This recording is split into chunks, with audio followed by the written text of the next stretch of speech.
Hello and welcome back to my channel সবাইকে। তো আজকের দিনটা কিছুটা এরমভাবেই শুরু করলাম অফিস থেকে। তো ভাবলাম তোমাদের সাথে অনেক দিন শেয়ার করা হয় না যে আমি সারাদিন কি করছি এবং কি করি। তো আজকে অফিস থেকে শুরু করলাম।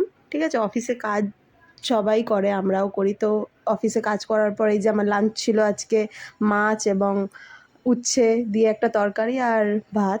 সবার সাথে একসাথে বসে আমরা যখন খাই, আমরা আমাদের অফিসের ওপরের তলায় খাই, যে একসাথে সবাই বসে। তো ওখানে সবাই খাওয়া কমপ্লিট করে তারপরে আর মাঝখানে করেও ক্লিপ নিয়ে নিই। তারপর যখন বাড়ি আসার সময় হয় আমাদের পুরো টিম, মানে আমরা একসাথে সব লেডিস কম্পার্টমেন্টে বাড়ি আসি। আর আজকে এতটা ভিড় ছিল যে বলার মতো না। তো বাড়ি এসে দেখছি আমার মা আমার জন্য পোহা বানিয়েছে।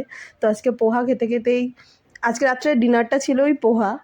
তো আমি রাত্রেবেলা কিছুটা লাইট খেতেই পছন্দ করি। তো আজকে পোহা খাচ্ছিলাম এবং পোহা খাওয়া শেষ হওয়ার পর আমার মা আমাকে জামরুল দিয়ে দিয়েছিল। তো জামরুল খেতে খেতে আমার মা আমার মায়ের ছোটোবেলাকার গল্প শোনাচ্ছিল, কী করে আমার মাসিকে গাছে উঠিয়ে মা জামরুল পাড়াতো।